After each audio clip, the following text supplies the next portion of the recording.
I am his wife. You have no business here. My dad has most share in this company. Take your leave now. Should I take this offer? Did he really mean this contract? I'm confused. Can you handle this? Would you be able to face the consequences? You've been used for leverage if you don't know. You eventually fall for the trap. Let's play a game of power and freedom. There are choices that change your life. And then there are choices that erase the person you used to be.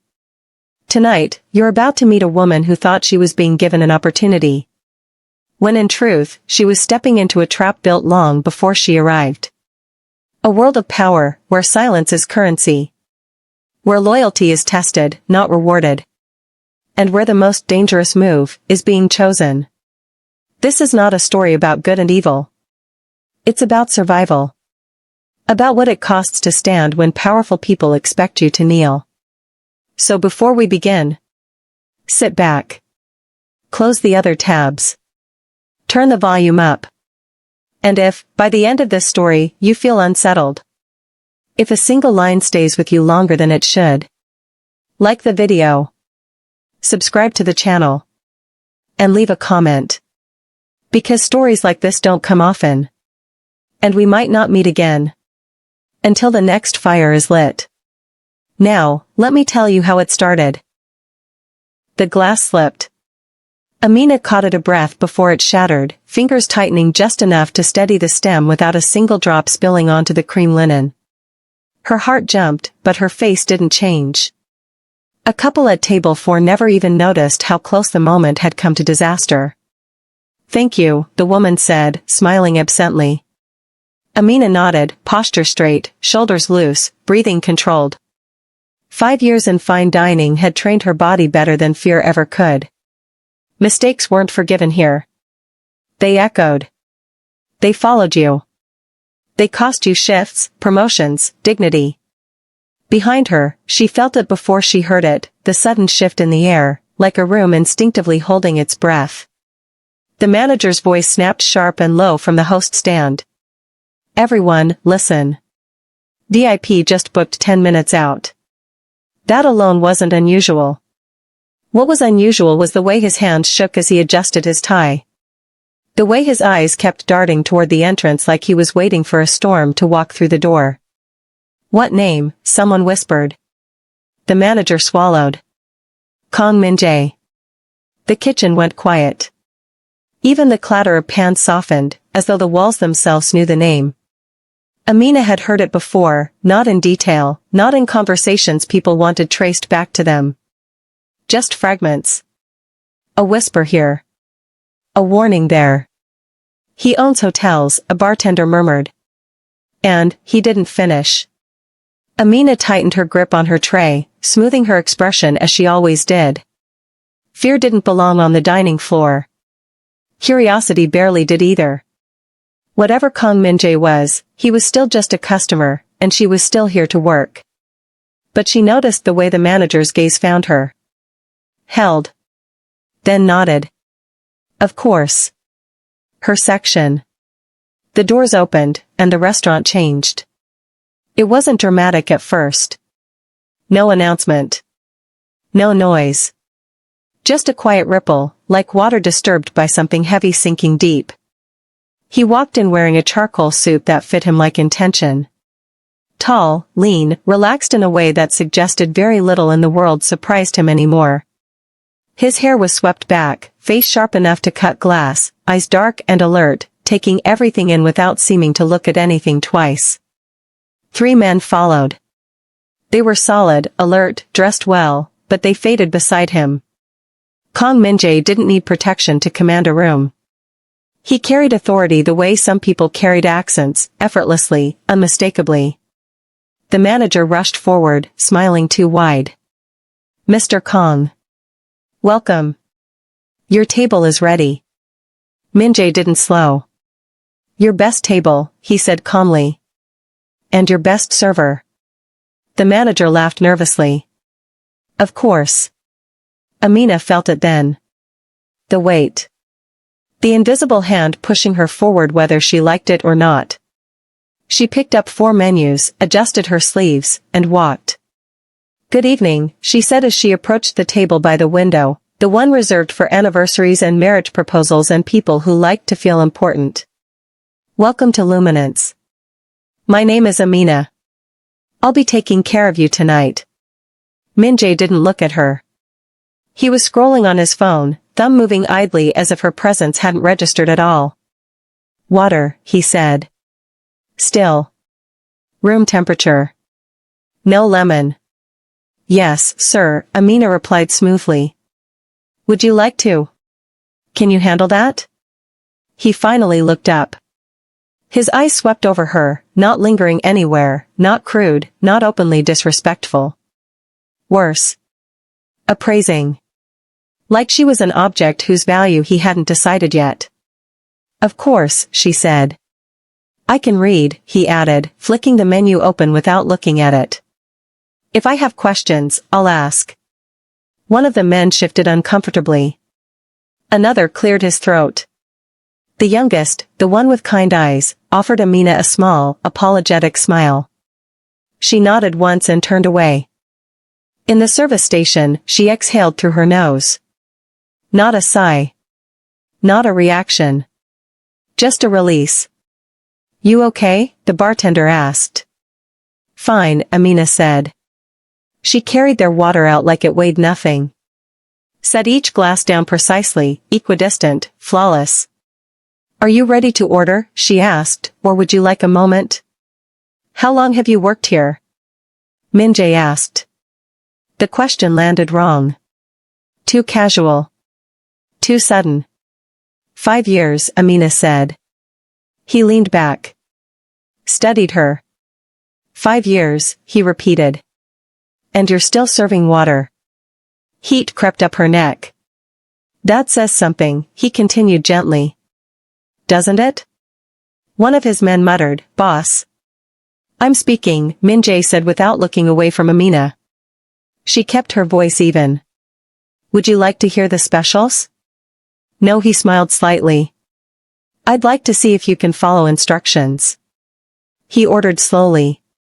Painfully. Modifications piled up like obstacles in a maze. This instead of that.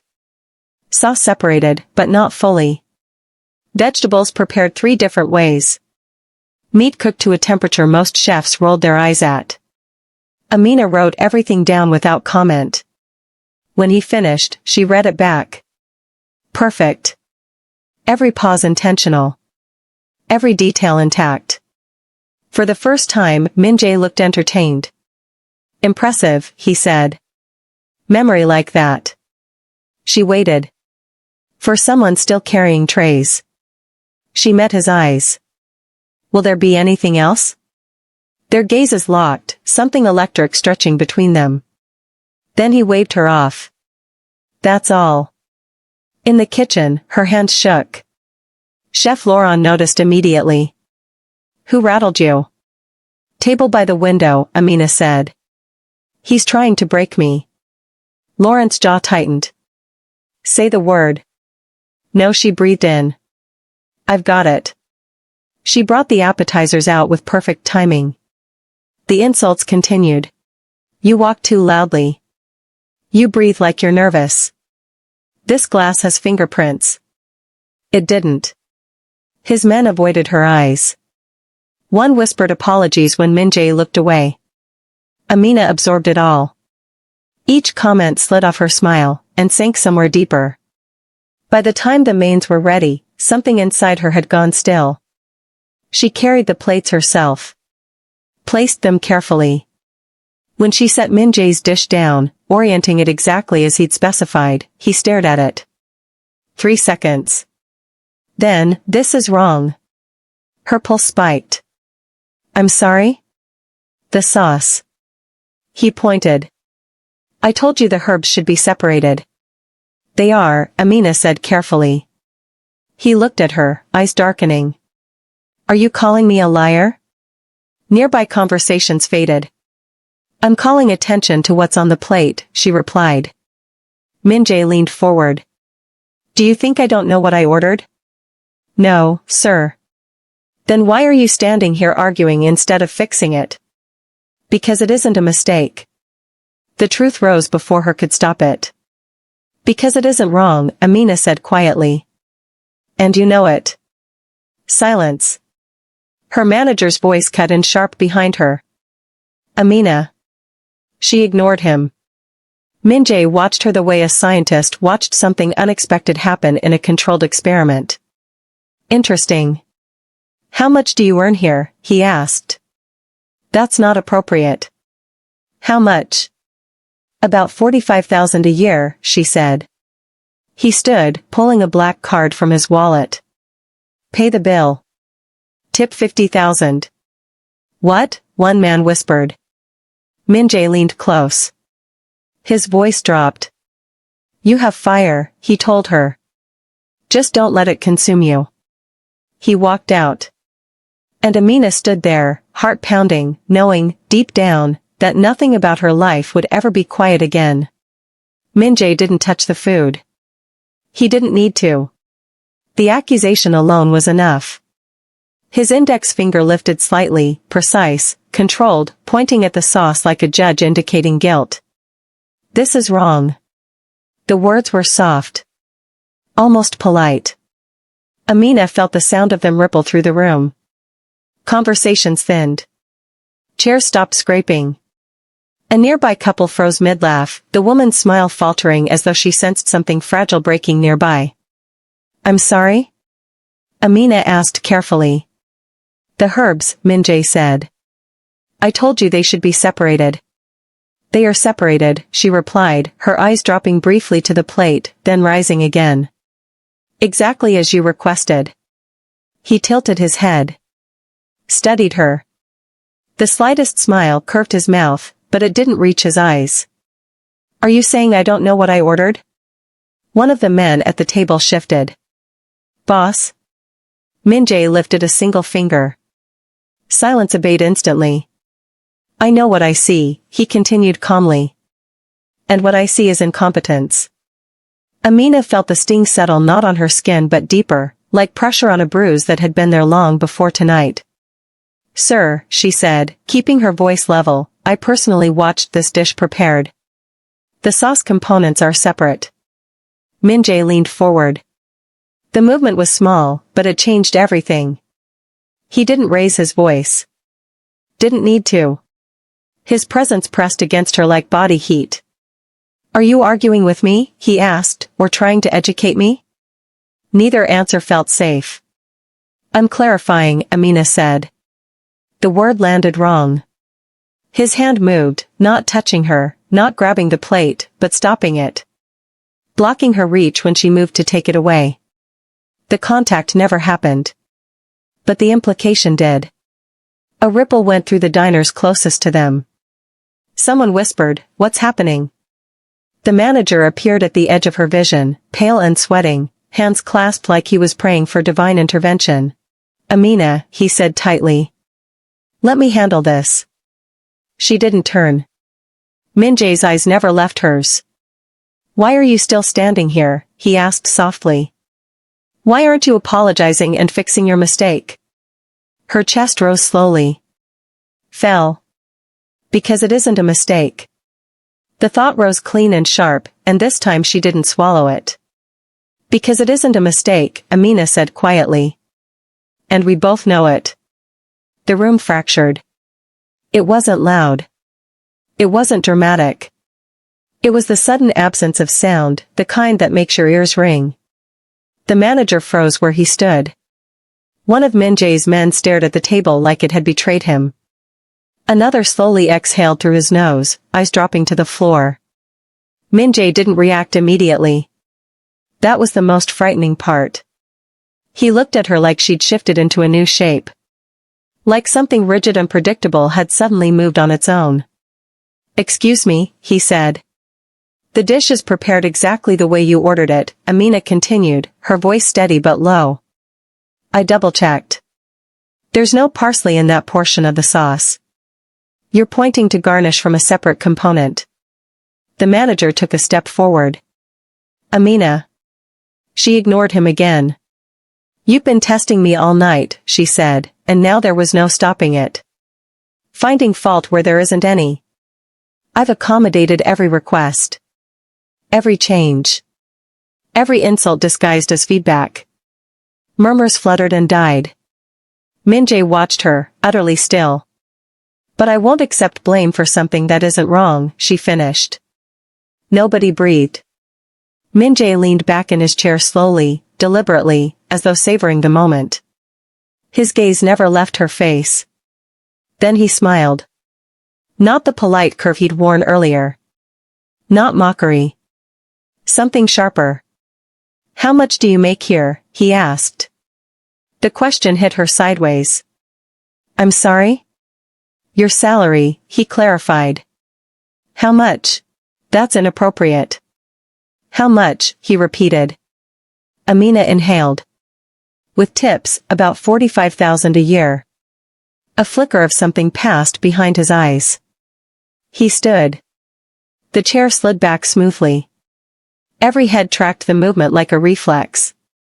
From his wallet, he pulled a sleek black card and handed it to the kind-eyed man beside him.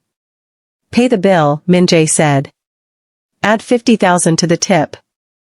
The words didn't register immediately. Boss, the man whispered. That's... Did I ask you to calculate? Min-jae said calmly. The man stiffened. No, sir. The card vanished into shaking hands as he hurried toward the front. Amina stood frozen. 50,000. The number echoed too loud in her head to make sense. Min-jae stepped closer. She hadn't noticed how tall he was until then. How his presence filled space even without touching it. He stopped just close enough that only she could hear him. You have fire, he said.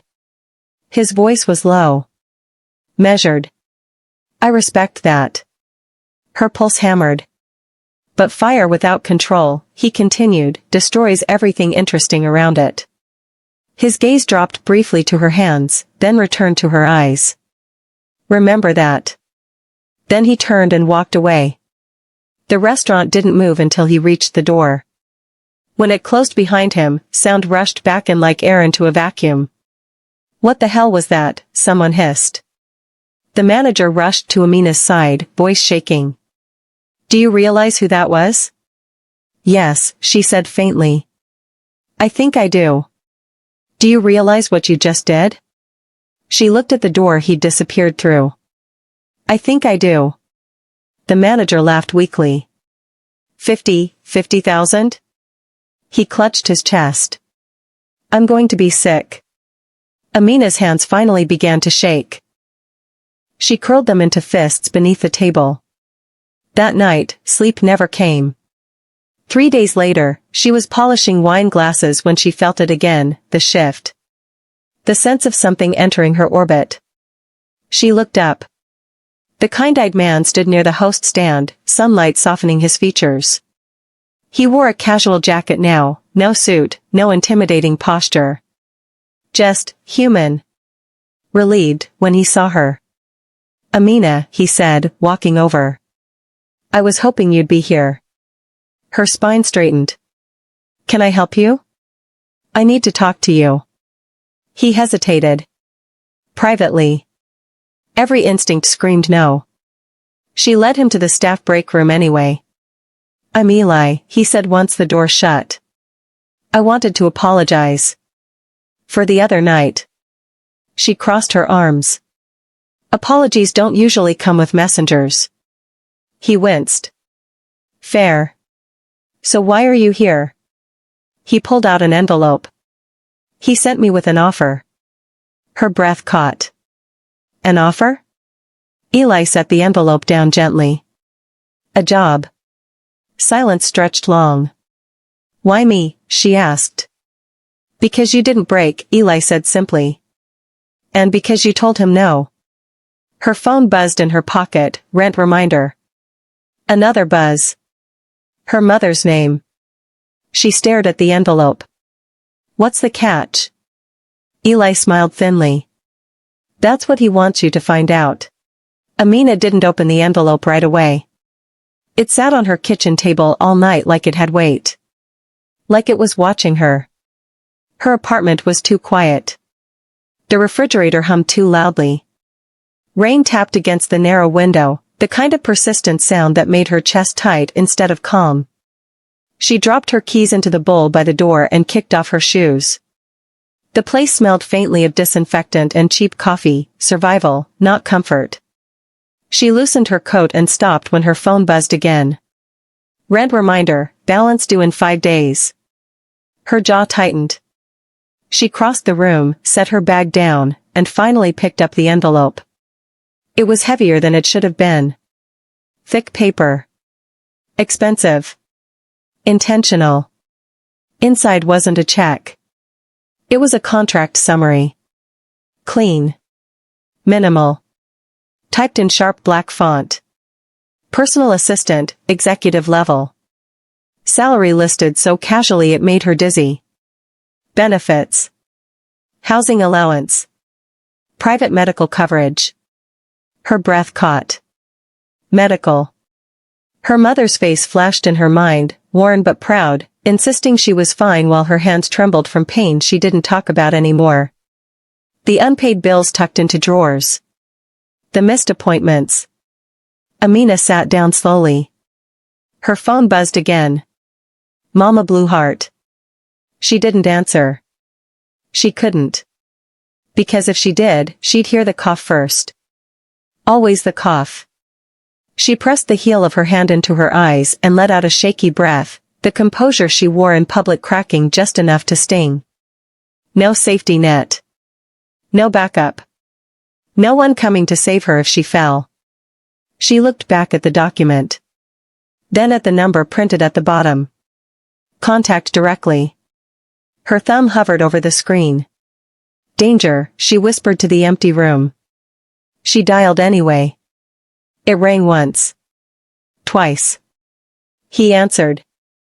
I was wondering how long you'd take, Min-jae said, his voice smooth, unhurried, as if he'd been expecting the call this exact second. Her stomach flipped. How did you? You read it, he said. Good. Amina swallowed. Why me? A pause. Then, meet me. No. Silence stretched. Not offended. Not surprised. You already said yes, he replied gently. You just haven't admitted it yet. I don't agree to meetings without terms. 40 minutes, Min-jae said. West Tower. Private elevator. Tell the desk your name. And if I don't show? Another pause. Longer this time. Then you keep surviving, he said softly. And we both know how exhausting that's gotten. The line went dead. Amina stared at her phone. Her reflection stared back from the black screen, tired eyes, tense mouth, someone who had been strong for too long without reward. She stood.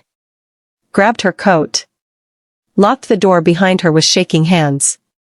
The tower cut into the night sky like a blade. Glass. Steel. Quiet power. The lobby was all white marble and controlled silence, the kind of place where voices dropped instinctively. The security desk barely questioned her, just checked his screen, nodded once, and waved her toward the private elevator. Her name was already there. The doors closed with a soft whisper. The ride-up felt endless and instantaneous at the same time. When the elevator opened, the city unfolded behind him. Min-jae stood with his back to her, hands folded behind him, an entire skyline glowing beyond the glass wall. He didn't turn right away. You're punctual, he said. I value that. I'm here for clarity, Amina replied. Nothing else. He smiled faintly and finally turned. No suit this time. Simple black shirt. Sleeves rolled just enough to be deliberate. Relaxed. Dangerous. Sit, he said. She didn't. His eyes flicked up briefly, amused.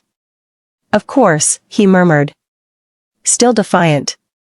What is this really, she asked. Min-jae tilted his head.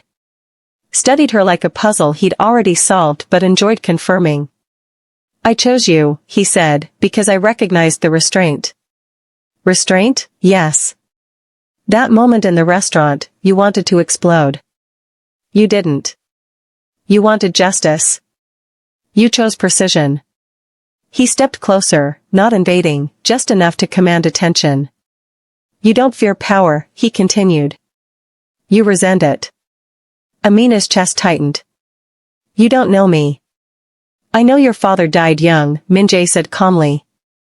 I know your mother hasn't filled her prescription in 3 months.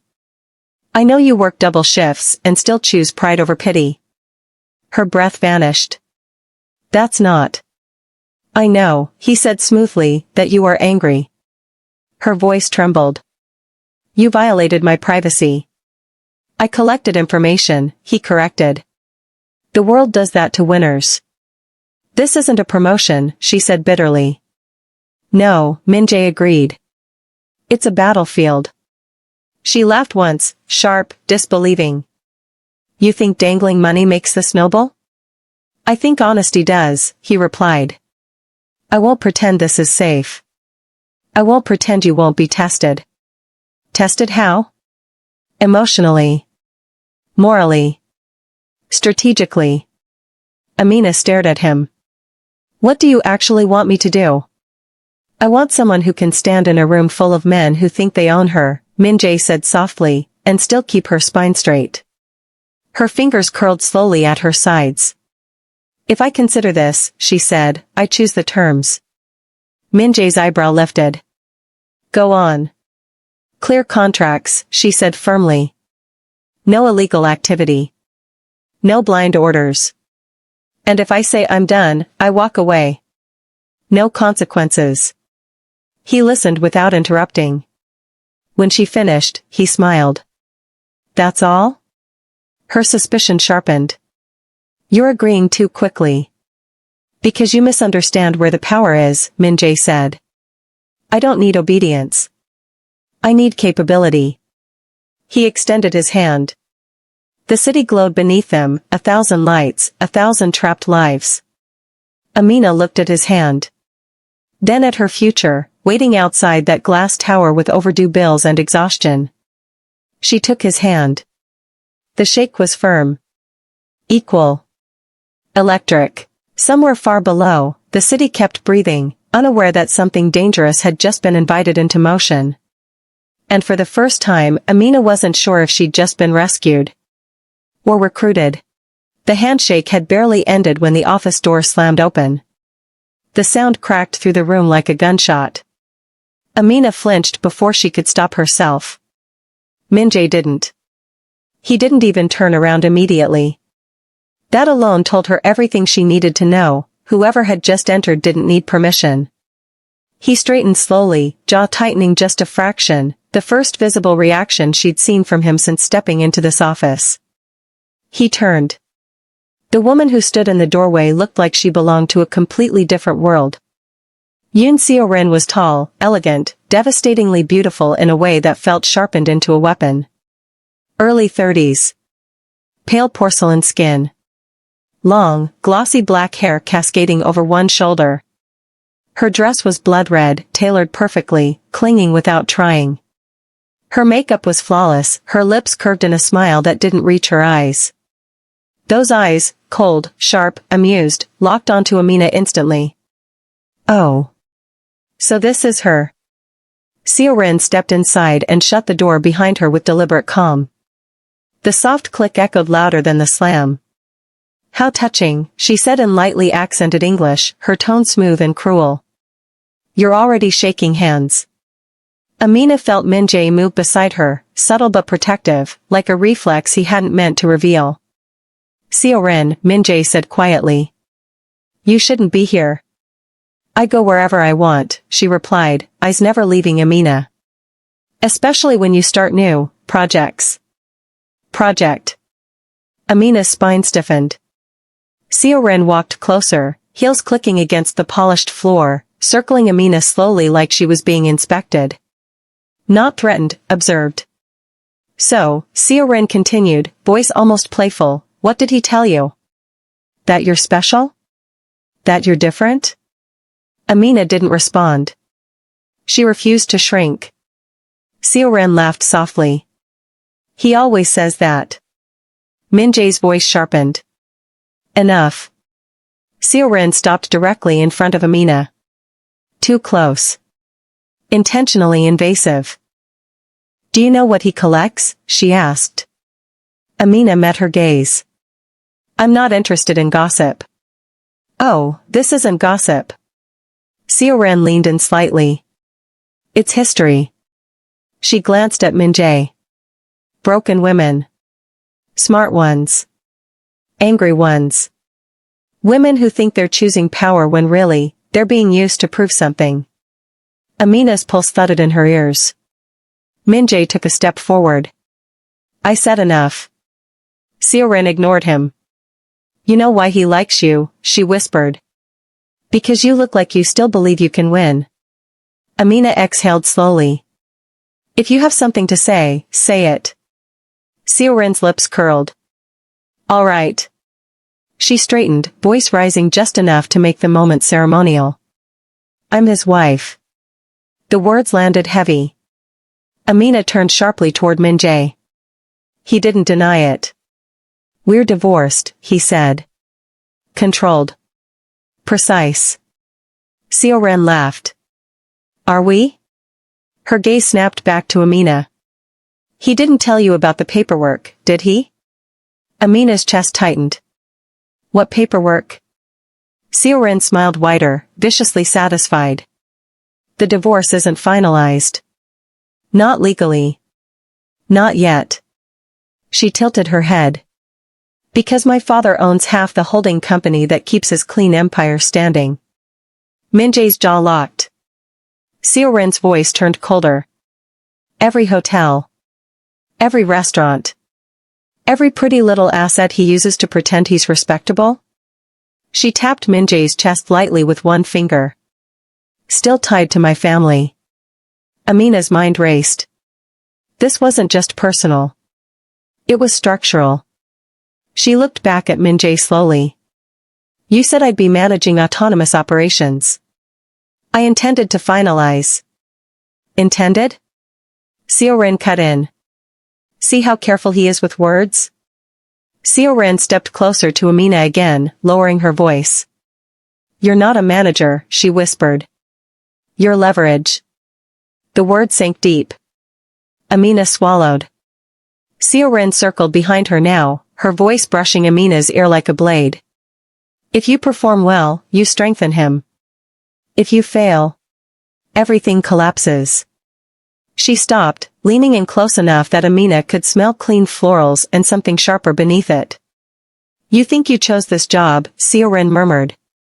You were chosen to destroy him, or be destroyed. Silence swallowed the room. Amina turned slowly. She locked eyes with Min-jae. For the first time since meeting him, his expression cracked, not fear, not anger. Concern. Real, unshielded. In that moment, Amina understood the truth with terrifying clarity. She wasn't standing beside power anymore. She was standing between it. Between a man who built empires out of control. And a woman born into one who refused to lose it. And both of them were watching her. The glass door slid open without a sound. Amina stepped into Min-jae's corporate headquarters and immediately felt it, the shift. Conversation slowed. Smiles stiffened. Eyes lifted, then slid away too quickly. The lobby was immaculate. Marble floors.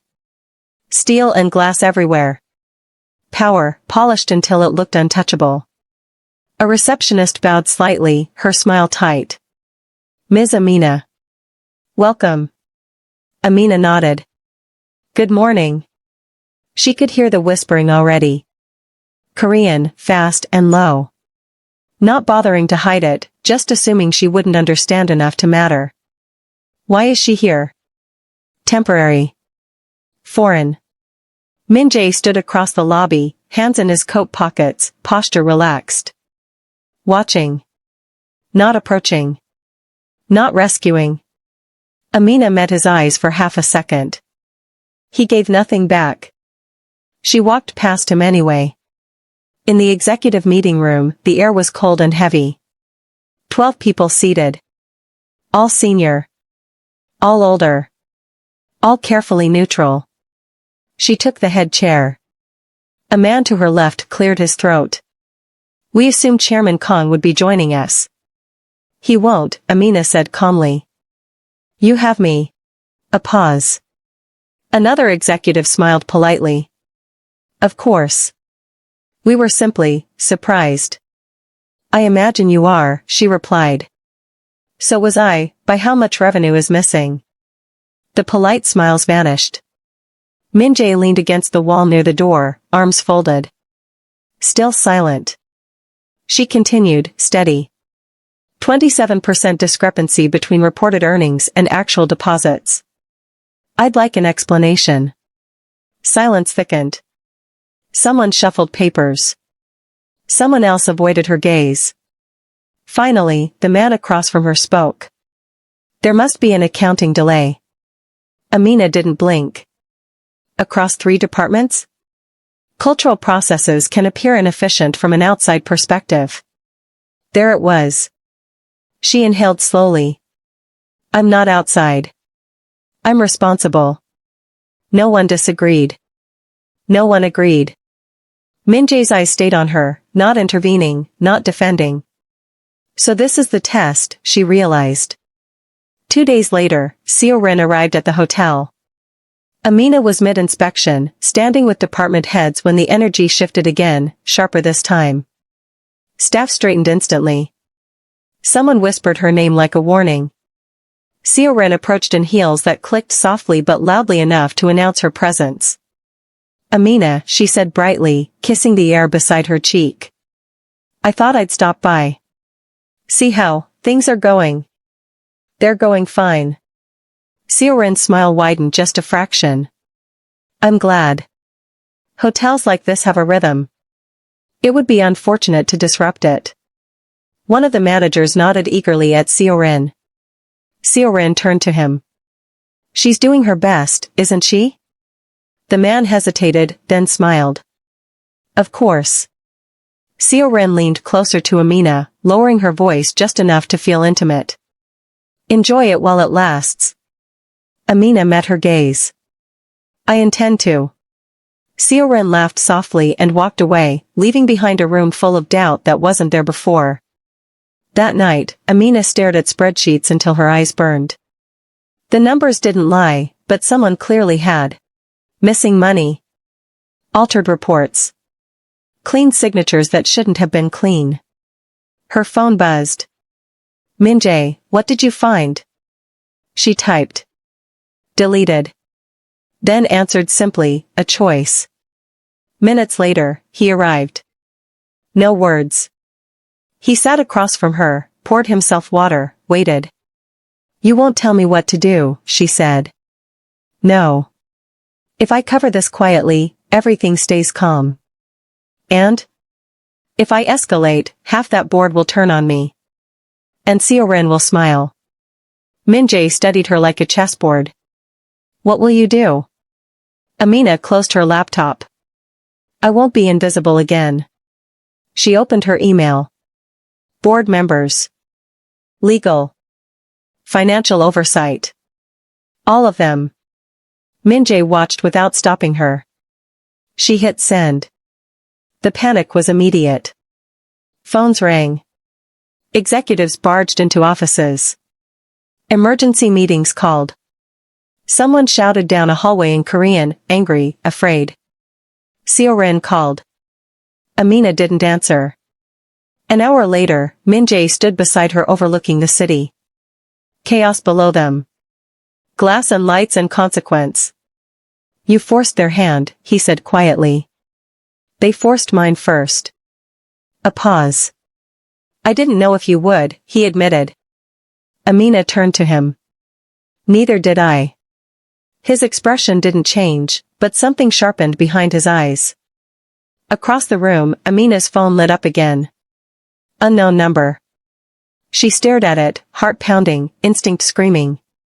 Min-jae watched her this time, not testing, not passive. Waiting to see if she'd survive what came next. The city was quieter at that hour, but the silence inside Min-jae's office felt heavier than noise. Amina stood near the window, arms folded, watching lights bleed across the glass. Her phone lay face down on the table between them, unanswered messages waiting like landmines. Min-jae poured tea without asking. The cups clinked softly, too domestic for the things they weren't saying. "You didn't have to stay," he said. "I did," Amina replied. "If I went home, I'd lie awake anyway. At least here the danger is honest." He slid a cup toward her. "You exposed people who've survived decades in this building." "They were stealing," she said. "They were protected." She finally turned to face him. "Which one of us do you think they're angrier at?" A corner of his mouth twitched. "You." "Good," she said. "Then I'm doing something right." He studied her for a long moment.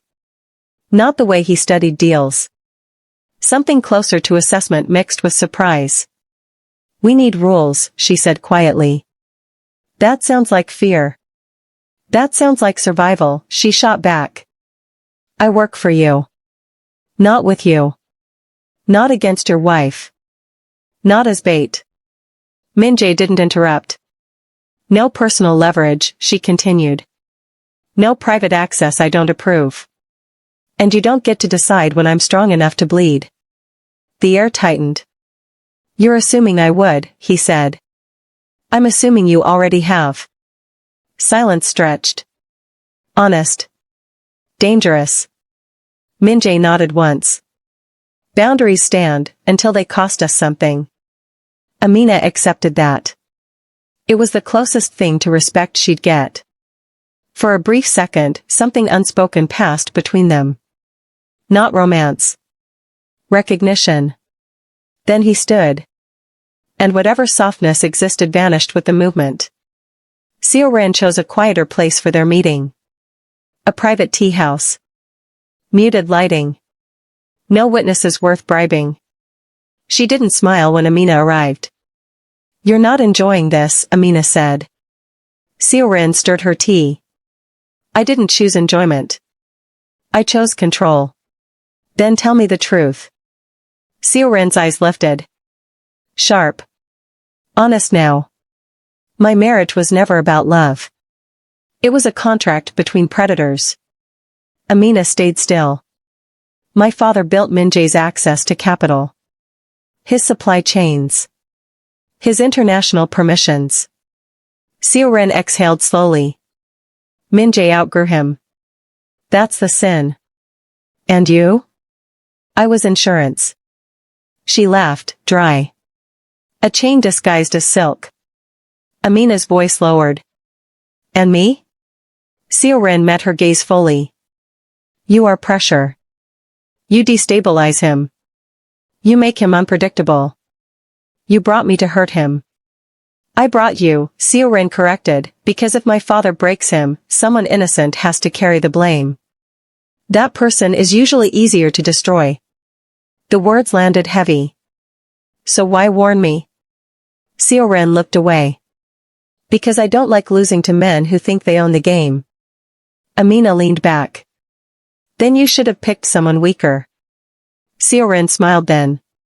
"Real, for the first time." "I tried." The confrontation with Min-jae didn't wait. Amina walked into his office without knocking. "How long have they been watching me?" she demanded. Min-jae didn't pretend ignorance. "From the moment you said yes." "Her father?" "Yes." "Through whom?" "Everyone." She swallowed. "Am I safe?" "No," he said evenly. "But neither am I." "So this is it," she said. "No clean exits. No winning without sacrificing something." Min-jae stepped closer, voice low. "If you leave, they destroy your credibility. If you stay, they'll test your loyalty until you break or bend." "And you?" "I already chose my war," he said. "You walked into it." Amina exhaled, steadying herself. "Then stop pretending you're protecting me." Min-jae held her gaze. "Stop pretending you want protection." They stood there, two people staring straight at the fire, knowing neither of them could step back now. Outside, the city burned bright. Inside, the lines were already gone. The changes came quietly. No announcements. No speeches. Amina didn't need noise. Executives found their calendars rearranged without explanation. Department heads were reassigned. Reports that once vanished into silence now returned marked with questions and deadlines. People noticed who still had access and who didn't. A senior manager knocked on her office door one evening, hands clasped too tightly. "I wanted to say, thank you. You promoted my team." "You earned it," Amina replied without looking up. His voice faltered. "No one said that here before." "Get used to it," she said. "Results are louder than surnames." Word spread. Staff began standing straighter when she passed. Whispers shifted tone. Respect replaced resistance, not warm, not trusting, but real. From the corridor, Min-jae watched it happen. He said nothing. He didn't interfere. Later that night, he spoke quietly. "You didn't ask my permission." "I didn't need it." A pause. "That's new." "That's power," she corrected. The first message arrived at 2:17 a.m. "Leave before you disappear." Amina stared at her phone, pulse steady despite the words. By morning, headlines surfaced. Anonymous sources. Carefully vague insinuations about foreign leadership and financial chaos. Her name wasn't mentioned. Not yet. At work, a file went missing, one she knew she'd locked personally. Amina closed her office door and called Min-jae. "Someone inside is leaking." "I know. And you're still not stopping it." "If I do, they'll learn your limits." "I'm not a shield," she snapped. "No," he said calmly. "You're an earthquake." Silence followed. Heavy. "I need to know," she said. "Who do you think it is?" Min-jae didn't answer immediately. When he did, his voice was lower. "Someone I trusted before you." They spoke that night, after the building emptied. Min-jae leaned against his desk, jacket off, tie loosened, the first crack in the armor she'd seen. "I miscalculated," he said. "Not you. The damage." Amina crossed her arms. "You always do. The last woman I put in this position lasted 3 months." Amina didn't interrupt. She was brilliant. Loyal. Thought she could outwork the pressure. His jaw tightened. They destroyed her reputation. Froze her out professionally. What happened to her? "She disappeared from my world," he said. "And I let her." Amina's voice stayed steady. "Are you telling me this to warn me, or to feel better?" Min-jae met her gaze. For once, he didn't deflect. "Both." She stepped back slowly. "Then understand something." "What?" "If I fall, it won't be quietly. And it won't be alone." Min-jae nodded once. Respect again, but sharpened by fear.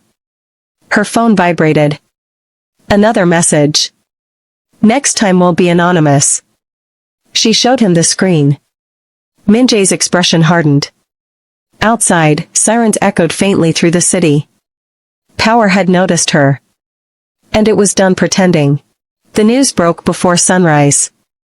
By the time Amina reached her office, her name was already crawling across screens she didn't control.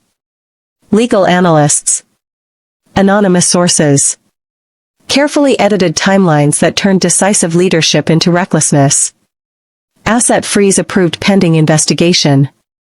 Her access card flashed red. Inside the building, familiar faces avoided her eyes. Others stared too long. Amina caught fragments as she walked past: foreign oversight, aggressive restructuring, financial instability. The narrative was clean. Professional. Deadly. Her phone rang. Min-jae. "They've frozen 3 subsidiary accounts," he said. No anger. No softness. Courtside injunction. "So you knew this was coming." I expected pressure, he replied. Not this precision. Amina stepped into the stairwell for quiet. This doesn't smell like regulators. No, he agreed. It smells like family. By noon, she understood the shape of the trap. Every document tied the decisions back to her signature. Every leak traced to a team she'd restructured. Seorin's fingerprints were everywhere, and nowhere. The call came at dusk. Private number. I told you power collects debts, Seorin said lightly. Did you really think you'd be spared? Why don't you say it plainly, Amina replied. What do you want? A pause. A smile in the silence. I want you to walk away, Seorin said. Publicly. Say Min-jae misled you. Say you were a decorative hire. Say you tried to warn him and were ignored. And if I don't? Then you keep the charges, Seorin said evenly. The press. The courtroom. The slow professional death. He'll survive. He always does. Amina closed her eyes. You're asking me to lie. I'm offering you a future, Seorin corrected. Turn against him and you walk free. Refuse, and you fall alone. The line went dead. That night, Amina sent 2 messages.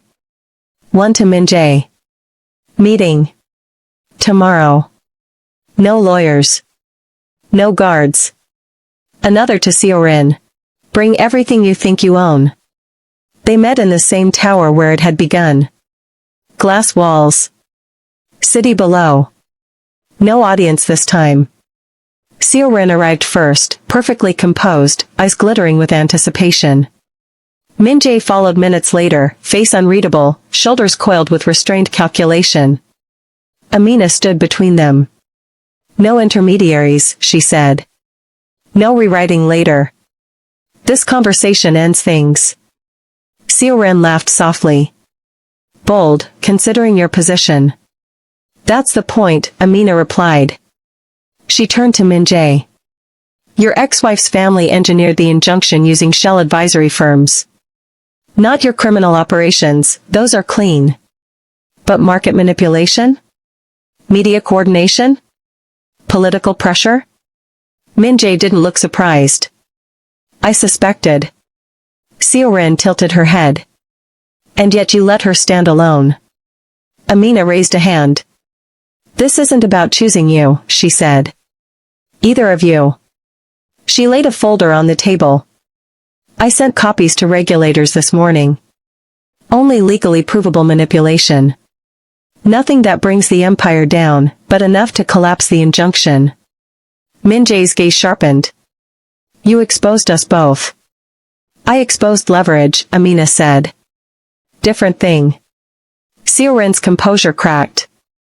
You're burning bridges without a net. No, Amina replied calmly. I'm building my own ground. She looked at Min-jae. I won't lie for you. Then at Seorin. And I won't destroy myself to protect you. Silence stretched between them. Min-jae exhaled slowly. So what now? Amina met his eyes. Now you both negotiate with someone who refuses to disappear. Seorin smiled thinly. Min-jae studied her with something dangerously close to admiration. Outside, the city moved on, unaware that the balance of power inside the glass tower had just shifted. Amina turned toward the window. For the first time, the fire felt chosen. The conference room is silent except for the hum of the air system. Min-jae stands at the head of the table. No cameras. No aides. No armor left. Amina faces him across the polished surface, calm, composed, already halfway gone. You knew this would happen, he says quietly. She doesn't answer right away. When she does, her voice is low but steady. I knew it might. Min-jae exhales, running a hand through his hair. They're closing in on me, he admits. Board. Regulators. Alliances I didn't even know were fragile. A faint pause. For the first time, he says, I don't want to fight them. Amina studies him. There's no anger left in her eyes. Just tired understanding. You don't want to fight, she says. You want permission to stop. Min-jae's jaw tightens. I gave you real power. You loaned it, Amina replies. At interest. Silence. He looks down. When he looks up again, his voice is different. I don't regret choosing you. I know, Amina says. That's why this hurts. She slides a folder across the table. Her resignation letter. Effective immediately. Min-jae freezes. You're walking away. No, she corrects gently. I'm walking forward. Outside, reporters gather. Inside, the last illusion of control breaks. Seo-rin reads the resignation announcement on her tablet. A slow smile touches her lips, then fades. So, she murmurs. She didn't burn. An assistant hovers nearby. Shall we adjust strategy? Seo-rin sets the tablet down with deliberate calm. No, she says. She adjusted hers. Her fingers drum once on the desk. Find out where she lands, she adds. Not to stop her. A pause. To understand her. Power lost one weapon. It did not lose its appetite. Amina exits the building alone. No press statement. No escort. The city moves around her like it always has. Her phone buzzes. A message from Min-jae. You survived. She types, then deletes. Instead, she pockets the phone and keeps walking. For the first time, power is not chasing her. Months later. A boardroom in a different city. Smaller. Sharper. Smarter. Amina sits at the table, not at the edge. The people around her listen when she speaks. Not because she was chosen. Because she stayed. Across the room, through glass, Min-jae watches from a distance. Not bitter. Not proud. Aware. Elsewhere, in another office, Seo-rin pins a new name to her mental board. She smiles. The game continues. But the rules have changed. Amina stands at a window once more. Different skyline. Same fire. But now, it answers to her.